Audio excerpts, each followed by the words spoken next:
SoCal Surf with Dan Nappy. Well, all the talk over the weekend was Mick Fanning surfing on the south side of the Huntington Pier.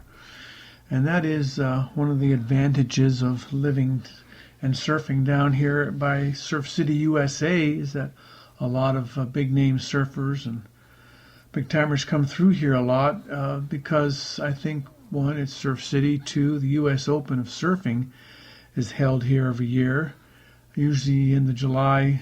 Not sure when it will be this year. We'll check that, get back to you. But yeah, everybody was talking about it, how he can rip up a seemingly average wave and make it look like a fantastic wave. I'm more picky, trying to find a good wave because I'm not that good. I can't make a bad wave look good.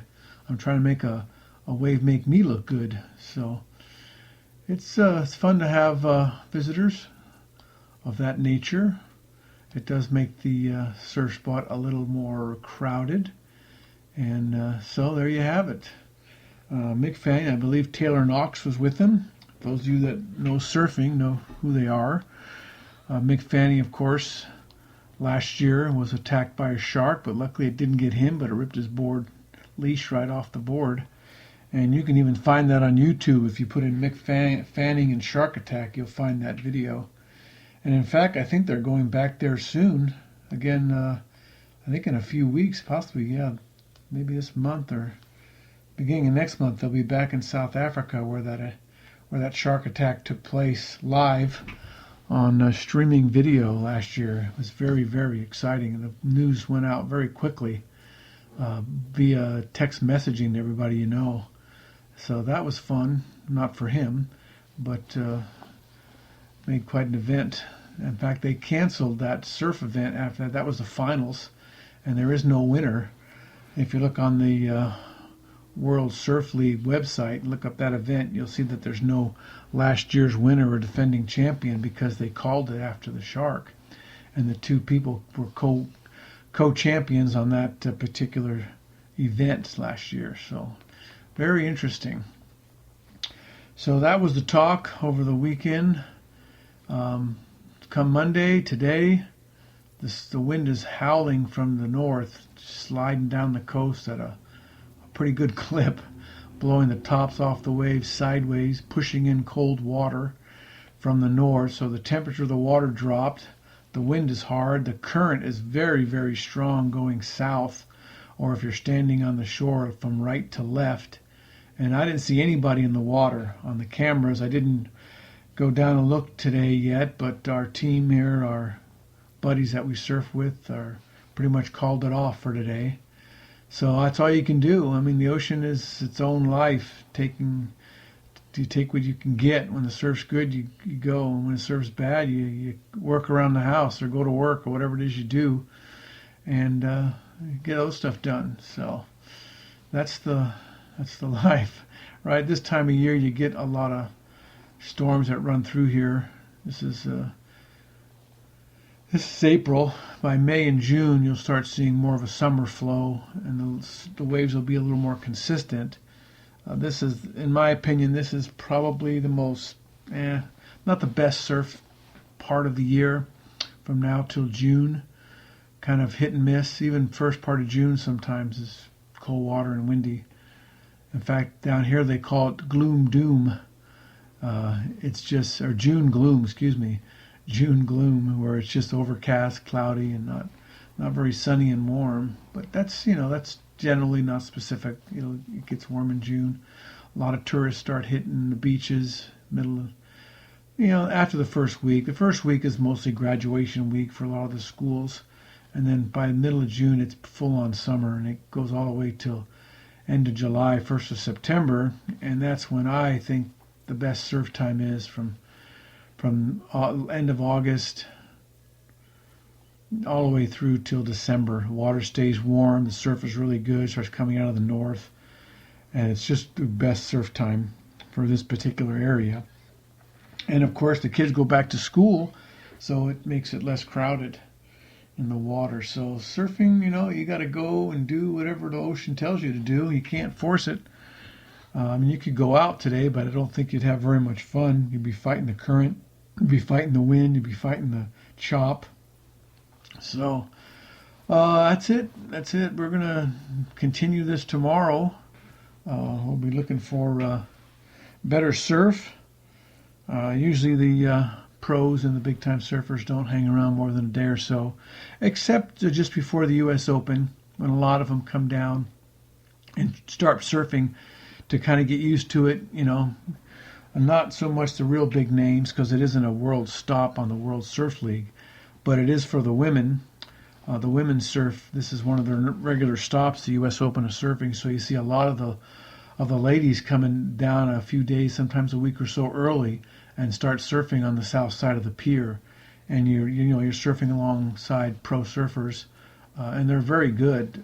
So it makes you look bad, but they're usually pretty friendly and get along with everybody pretty well. So that's pretty good. They're usually not jerks. So that's fun. You get to surf with pros now and then. But a lot, on the south side is very competitive anyway.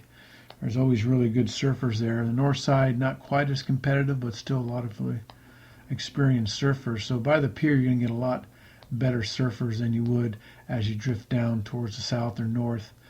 And of course, some of the smaller spots like Newport, you very rarely see a pro there, although we saw one 2 years ago. I think it was Brett Simpson was there on a small day, and he was ripping it up, making these small waves look better. But that's not normal, very rare to see one down there. But usually, unless you're at the south side by Lifeguard 19, which breaks really good like once or twice a year, then the word gets out pretty quick and it fills up with pro surfers. But normally you just don't see that at Newport. Normally you run into those guys, usually at the pier, Huntington Pier, a lot. So if that's what you like to do, I don't really care either way. I mean, it's fun when it happens, but I don't go searching it out. So that's today's report on the Southern SoCal surfing here in Huntington Beach. So good. The weather's not bad. I mean, it's not windy inland. You go just half a mile, quarter mile inland, and the wind isn't that bad. But along that sandy, beachy area, it's whipping like crazy. The weather and the ocean do what they want. They don't look for permission from me, so we'll take what we can get. See you tomorrow, which of course for you will just be a few seconds, but we'll see you then. Thanks for listening. Bye. And we're back. Thanks for sticking around. Today, the wind had stopped, or at least settled way down and started coming offshore, which is coming from the land to the ocean, and that works better than it doesn't chop up the water quite so quickly. And so that was a welcome relief. It was still pretty stormy, wave after wave coming in. It was just almost impossible to get out because the waves kept pushing you back in, and you duck dive and come up. And there's one behind that one, and duck dive and come up, and 10, 15 waves later, you're close to outside, but you're still not there. And finally, a break in the waves, rare today, but when a break comes, you just have to dash out. And so that's what I did. It took me longer to get out than normal. In fact, I had a head start on the rest of the group, and they got out before me. So they were lucky to hit the break. I was unlucky to hit the sets, and I was getting duck dive crazy over there. But then, the waves were good. They were good shoulder to, I'd say shoulder high. Maybe a couple of overheads came through.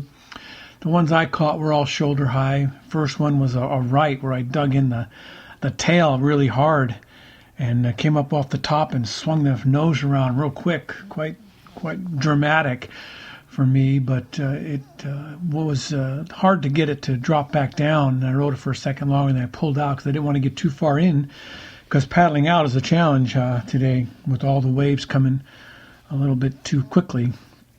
But then I had a beautiful left that went for a long ways, and I was having such a great ride. I just kept going with it, kept going and pulling back and back.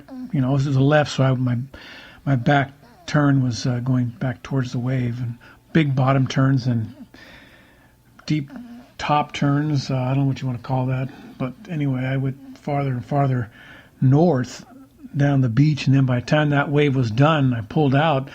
I looked outside and there's just row after row of wave coming at me. So it took another 5 minutes to get back out after that ride, but it was worth it because it was a good ride. So got a few more like that, and then kind of drifted north towards the jetties. So I kept trying to paddle south to try to stay in the area that I liked, and kind of got separated. There was 5 of us today in the group, and 3 of us were south, and the other 2, I don't know where they were. And then the 2 I was with had to leave early, and they had brought their own car, so they took off, and it was just me all by myself, me and 30 of my closest unknown friends. But it was really not that crowded. I mean, there were people around me, but there was enough waves. They kept coming in quickly, and people were catching waves left and right. So things were going pretty good. And then after a while, I started wondering where everybody else went. So I started paddling all the way towards the pier to see if they had gone south. And they weren't down at that end. So then I caught another left and rode the wave north. And then I started looking north to see if they were down there. And because it was so stormy and the takeoff area was so large, you got spread out a lot like Huntington.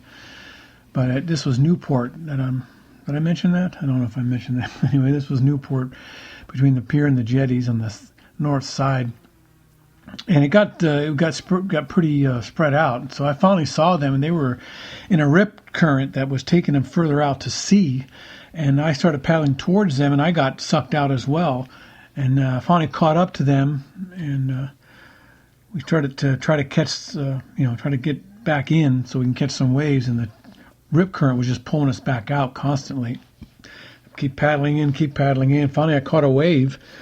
And then I was thinking we should move back down to the south because there wasn't a riptide over there. So we did, and so 2 of us started paddling back, and the third guy, I don't know what happened to him, but we got back to the middle area where there was no rip.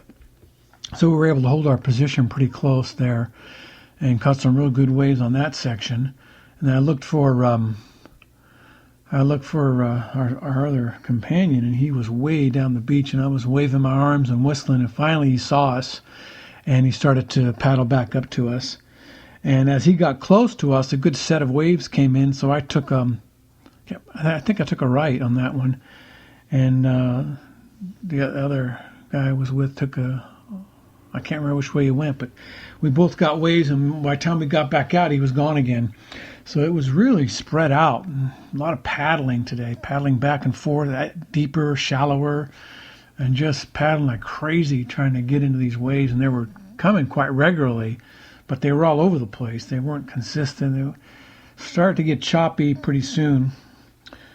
It was about an hour and a half of pretty clean waves. Then the wind started to come up out of the south. Instead of offshore, it started to come straight up the coast, and it was blowing pretty hard, and it makes it so cold. The water temperature had dropped because the day before, as I spoke with earlier, it's coming out of the north really hard yesterday. I mean, really hard. And what that does, it pushes in the cold water and also stirs up the ocean and pulls the cold water off the bottom up to the top. And so the water temperature dropped from the 60s down to the 55. And that's when it starts to get pretty cold. And every time you duck dive, you feel that cold on your face. It's just, yikes. And so it was pretty cold. And then the wind came up, like I say, from the south and just blowing across and tearing up the waves in the ocean. Plus, the wind goes right through your wetsuit, and your face just freezes, and my head was starting to ache from the cold wind. So we decided it was time to go. So we tried to signal our third person who was further north, and we finally couldn't see him anymore. And so we just went in, and I caught a wave, and my nose went under. And if you notice, I don't know if you can see the picture or not, but the nose went under, so I body surfed down the face of the wave. And usually the surfboard goes behind me when I do that, but somehow the surfboard flipped over and went over my head in front of me and came up and hit me on the side of the head. This time on the other side, so that makes 2 head injuries in less than a month now.